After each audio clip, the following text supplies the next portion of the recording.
It is a Thursday edition of the because, well, Sean Payton, kind of the talk of the town down there, Mace. Well, it is kind of his town. He's still beloved down here. I mean, shoot, you go to a restaurant and you mention you're from Denver, and someone will say something about how they miss Sean Payton in New Orleans. Like, he's beloved here, and he's missed here. And I think if you asked almost any Saints fan here, they would take him back in an instant. But alas, it didn't work out that way. But this is kind of his town. And it is. But it's not just the locals who are talking about Sean Payton as well. It's a lot. It's media people as well. For a team that went bouncing out in the wild card round, there's a lot of buzz around the Denver Broncos and a lot of good buzz around the Broncos. I think the buzz around the Broncos is because they did make the playoffs with a rookie quarterback, and people are excited about that, and they're excited about the relationship that Sean Payton has formed with Bo Nix, the shared moments that those two have on the football field, probably in the film room together there as well. And that's something you got to ask some NFL luminaries about today, Mace. Yes.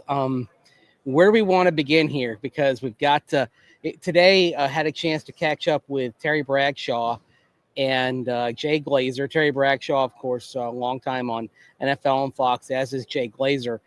And Jay Glazer and Sean Payton go back about 25 years to when Glazer was covering the New York Giants and Sean Payton was on their staff as offensive coordinator calling the plays. And so it's a good chance to get a little intel on what Sean Payton thinks from a couple of people who know him pretty well.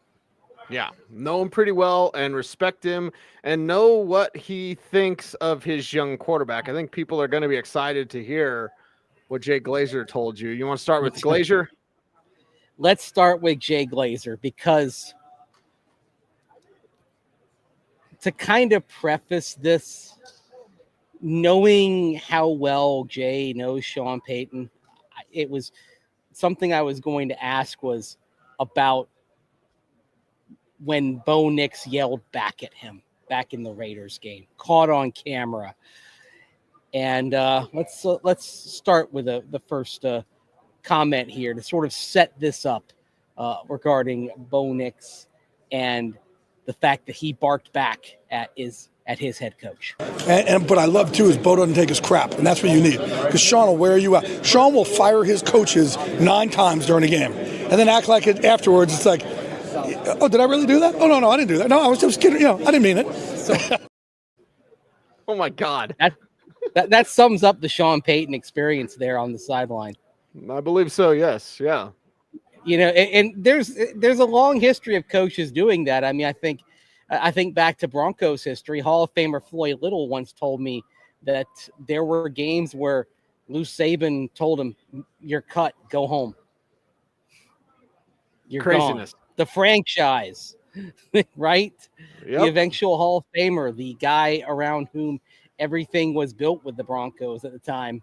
So it's a game of passion. It's a game of emotion. Sometimes those emotions bubble over, but with Sean Payton, they definitely reach a cauldron-like boiling point.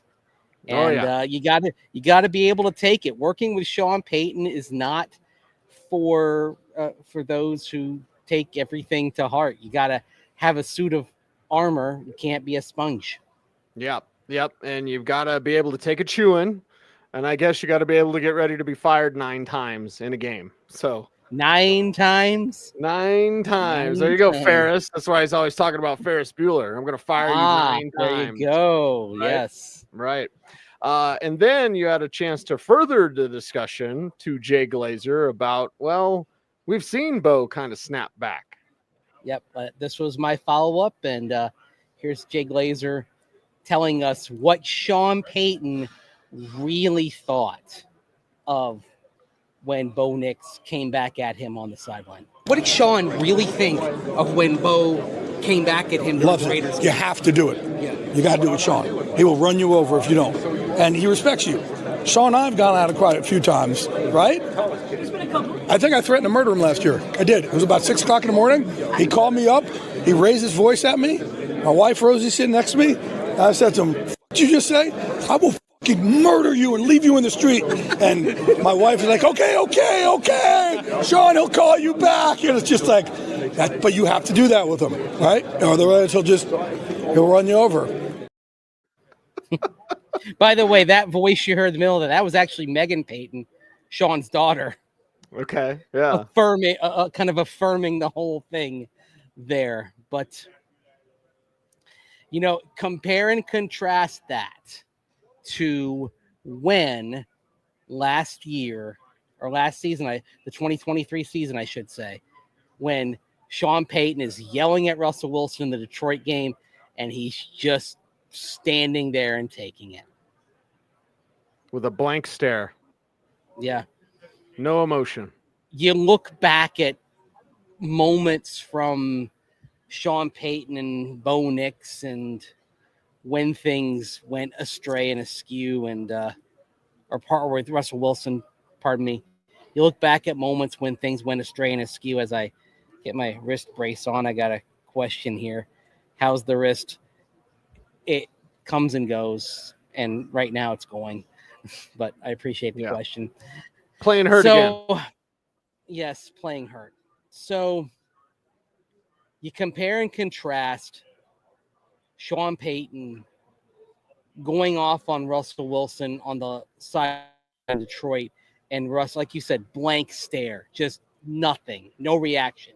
Russ doing his stay neutral thing that is his mantra. And then you fast forward 10 months, Sean Payton yelling at Bo Nix and Bo coming right back. And that's what Drew Brees would do as well.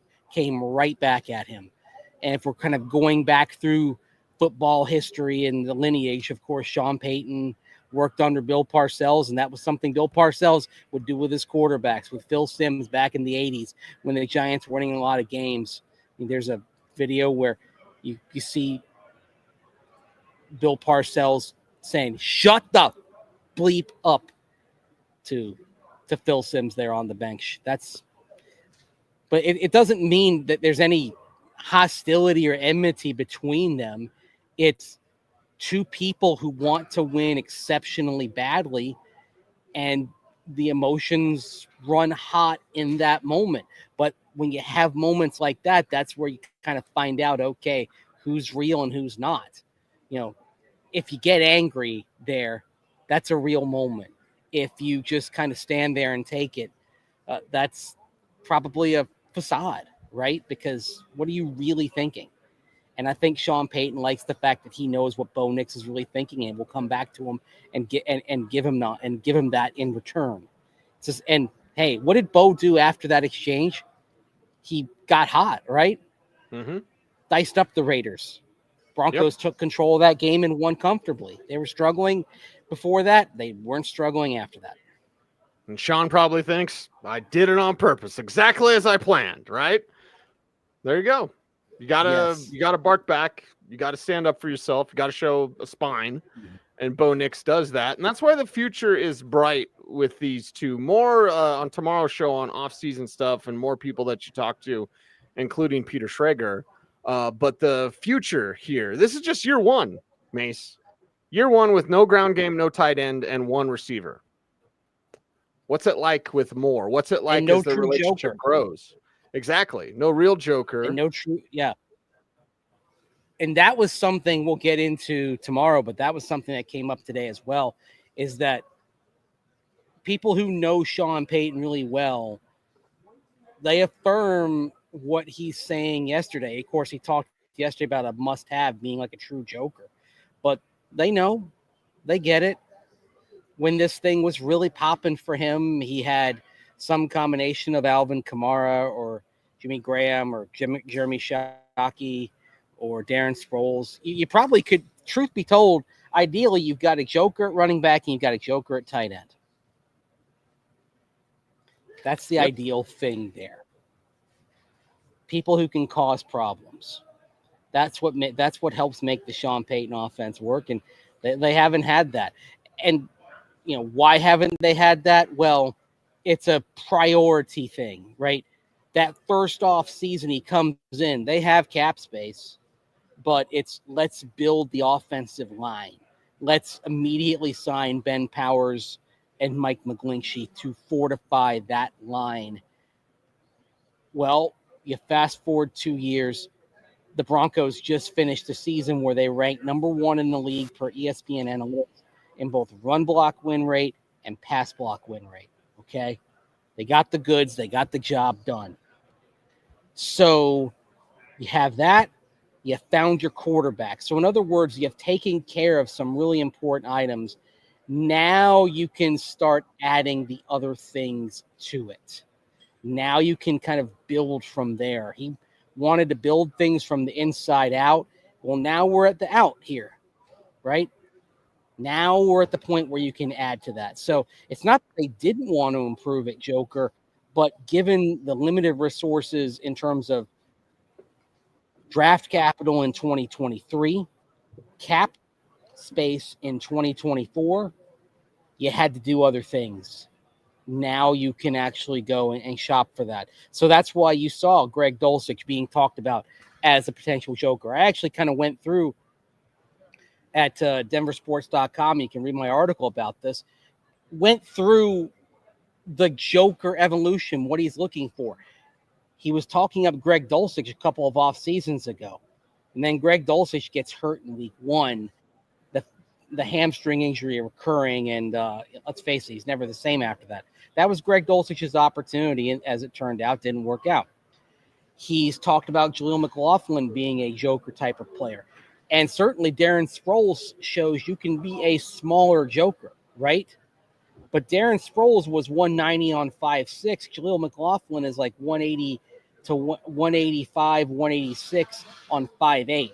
So there's a different build. Darren Sproles was shorter, but squatter. And so there he could handle a little bit more there. We go to the last off season. Sean Payton mentioned Blake Watson as a potential Joker. I don't think the book is closed on him just yet, but he's going to have to earn his way onto the roster this year. They like him, but they like him as part of a competition, right? They don't like him, I think, to the point where it's going to be, we're giving him the job. It's going to be, okay, come out here for a second off season, show us what you got. Because you did show some potential in that brief flash that you had against the Chargers when he had that nice little play navigating through the defense to set the Audric Estime touchdown. So that's sort of the evolution of it. And then Marvin Mims Jr., he's not a Joker, doesn't have the Joker tattoo, as Sean Payton said, but he's kind of in the club. But being a wide receiver, that's not what he's talking about with a Joker. A true Joker, you're talking about running back or tight end. Well, he said a few things with Kay Adams, more than a few things. One was elite pass catcher. Blake Watson is that because he's a former receiver. And then he said inside. Inside. Here's the problem with Jaleel McLaughlin. Can't send him inside. You could send Darren Sproles inside because of his squattier build.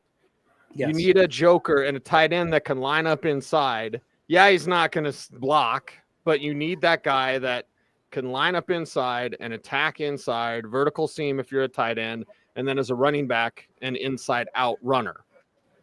And they have to at least be able to occasionally block if asked as well.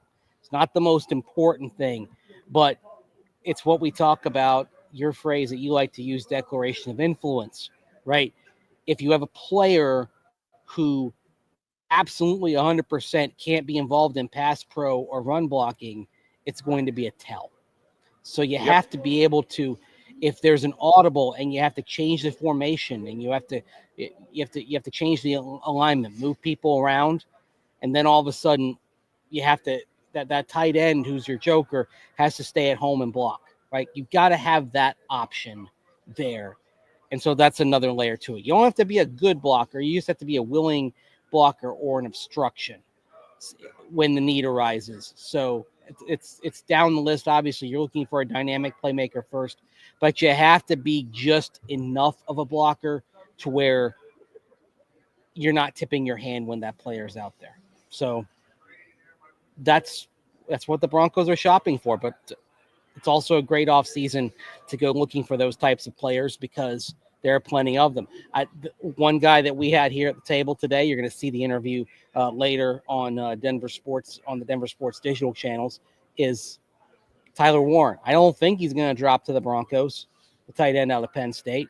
But certainly if you're willing to sacrifice some draft capital and move up in the draft, he's got Joker tight end written all over him. It's what he does. It's absolutely what he does. So we'll see. Paul B with a great idea. Colston Loveland at 20, Travion Henderson at 51 of the Ohio State backs, both who should be second rounders, in my opinion. And this doesn't take anything away from Quinshon Judkins, who is absolute stud. You saw it in the title game. Henderson's my favorite because he's a 3-down back, and he's a back you can go to as a runner and as a receiver. So you've got options if you're the Broncos.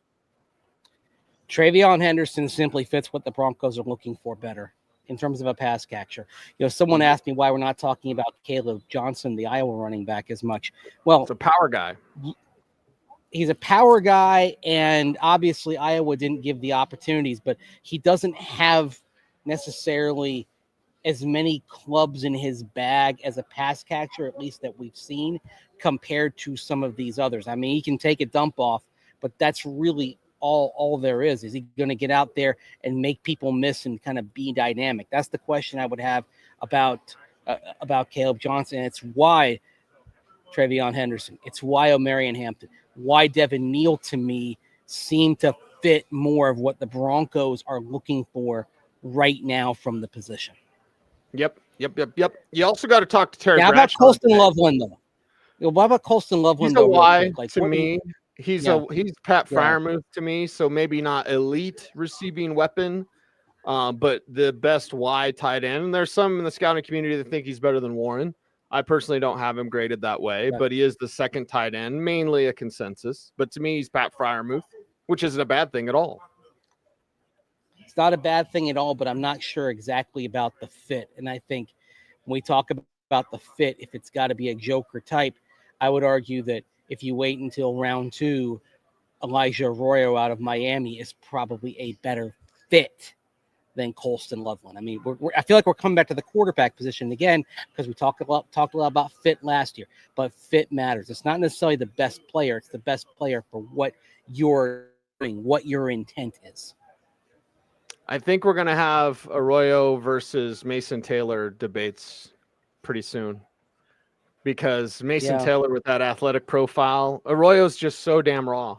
He's so raw. The talent's there, the athletic profile's there. Mason Taylor's raw-ish, but he's more done with the same athletic profile as Arroyo, in my opinion. We saw them both at the Senior Bowl. Yeah. And Mason Taylor had some moments, man, and he's got some length to him. Like he checks a lot of the boxes. The other thing on Mason Taylor, that's where you lean on connections, and the Broncos connections around LSU are still pretty deep. They can get a lot of intel on Mason Taylor that probably other teams can't because of the connections going back to when Sean Payton was the coach, but also you look at some of the staff. Like Bo Lowry worked for LSU for a while. The Broncos have great info on Mason Taylor to make a decision.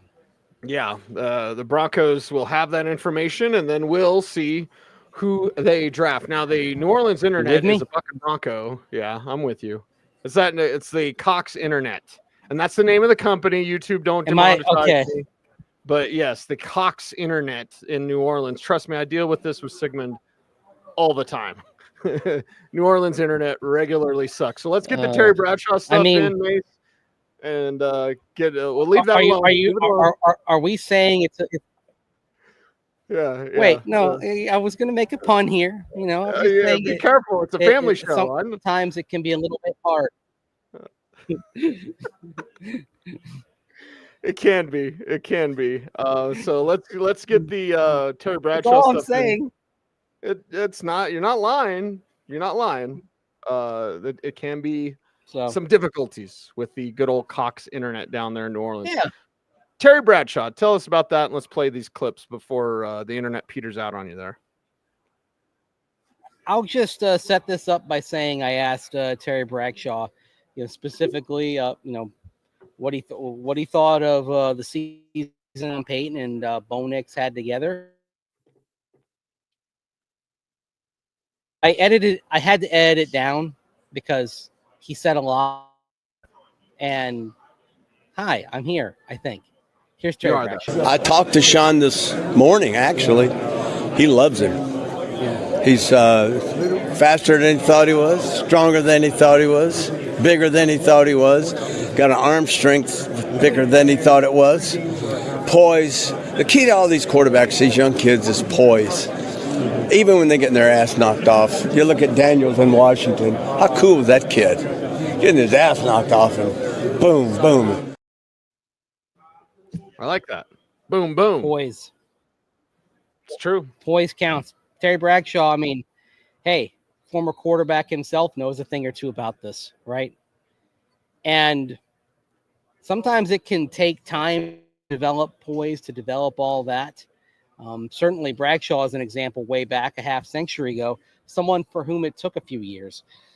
But environment matters, and that's something that Terry kind of wanted to make clear. He talked about other young quarterbacks having poise, but he also, to preface the next comment that we're going to run from him, is he was talking about coordinators and how your coordinator, your play caller, so Sean Payton is basically running your offense. Who that is, how proficient they are, really matters in terms of a young quarterback, coming along and going in the right direction. So here's more from Hall of Famer Terry Bradshaw. The thing that they had is Herbert had it, Mahomes had it when he got to play, Joe Burrow has it, the kid up in Buffalo has it, Josh. So they have that special thing where pressure doesn't bother them, and if you can be calm amongst the storm, then your brain can function. You can see things clearly. If you're in the panic mode, then you don't see anything. You see blur. And so all these young kids in Bo Nix, I knew that if Sean Payton, and I don't know Bo Nix, I remember him at Auburn. He was just, but I knew if Sean drafted him, Sean knew something about. Sean knew he could coach this kid. So that when Sean drafted him, oh boy, that's good. That's going to be good, and it sure enough was. Love all those hints. I'll follow up a little. Love all those hints. There's more to discuss on this tomorrow because one of the other people with whom I caught up was Jimmy Johnson, Hall of Fame coach, also working for Fox Sports. And Jimmy talked about how he and Terry Bradshaw, they spend a lot of their Saturdays watching college football together. And that means, for example, the two of them have been sitting there watching Bo Nix for a while because they're watching him at Auburn and they're watching him at Oregon. And really, you talk about kind of the natural poise Bo Nix has, and that seems like it was evident all the way back at Auburn, even when he was struggling. And then you get to Oregon, you get under Kenny Dillingham for a year before he moved on to Arizona State, and it all kind of came together. And now it's another level forward with Bo Nix working with Sean Payton. Fit and environment does matter. And that is one area in which the Broncos have done right by Bo Nix. And you can argue, yeah, they did wrong by some of their other previous quarterbacks not having the right fit or the right environment. Yeah, and Terry said something that we've been saying since Bo Nix was the pick. If Sean Payton tied his legacy to him, it means something. It means something. And you saw the early results. Again, without everything that he needs, he was able to get him to the postseason. This is great for the future of this team. Absolutely it is. Like what this thing could be with the right players added. I mean, that's why I think it seems obvious, but you come back to the right inside linebacker, which I think you can get in free agency. I'm going to kind of hammer the Nick Bolton fit. I think Nick Bolton is a good fit for what the Broncos are looking for on that side.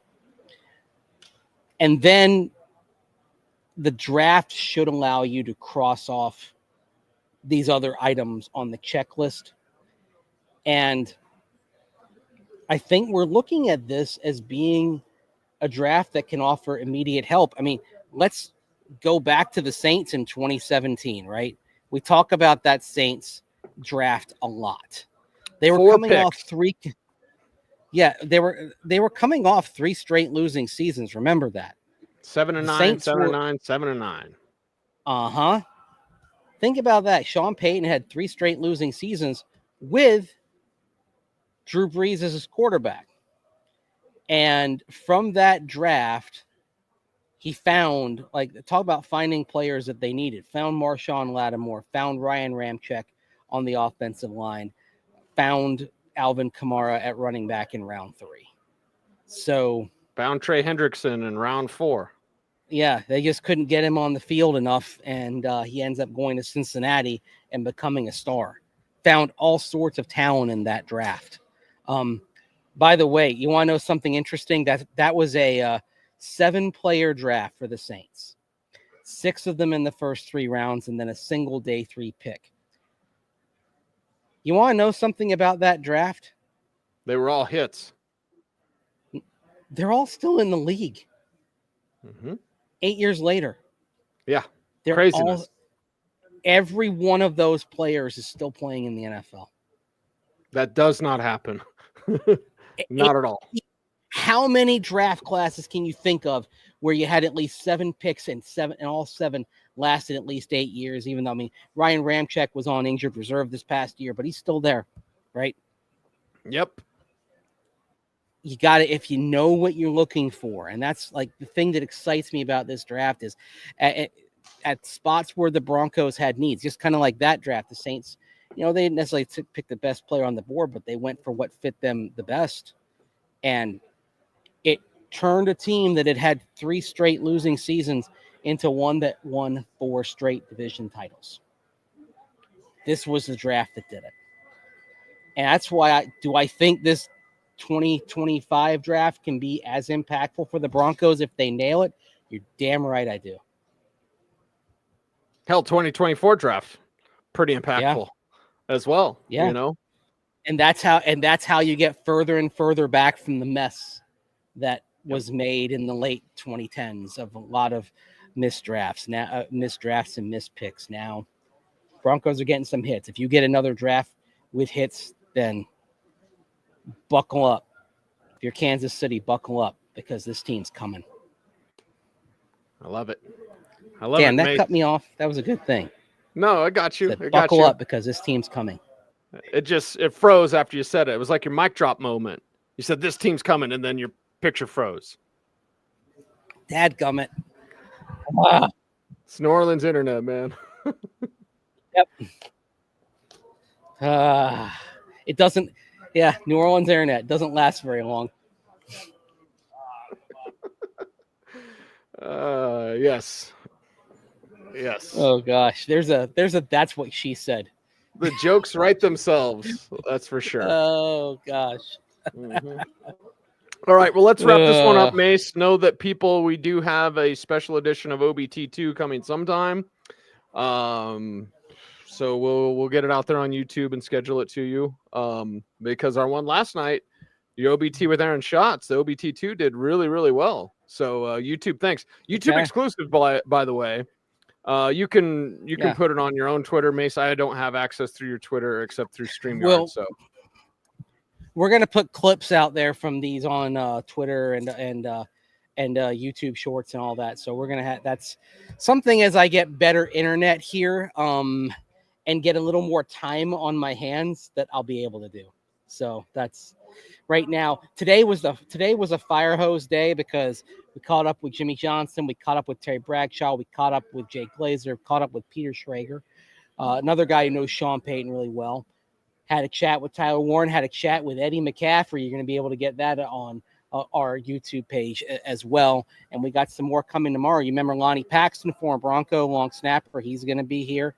We're going to talk with Mike Sando of The Athletic, and we're going to talk with our good friend Frank Schwab as well for our annual kind of state of the Broncos and the NFL chat that we like to have here. Love Schwabi. Love Schwabi. Yeah, awesome. Me too.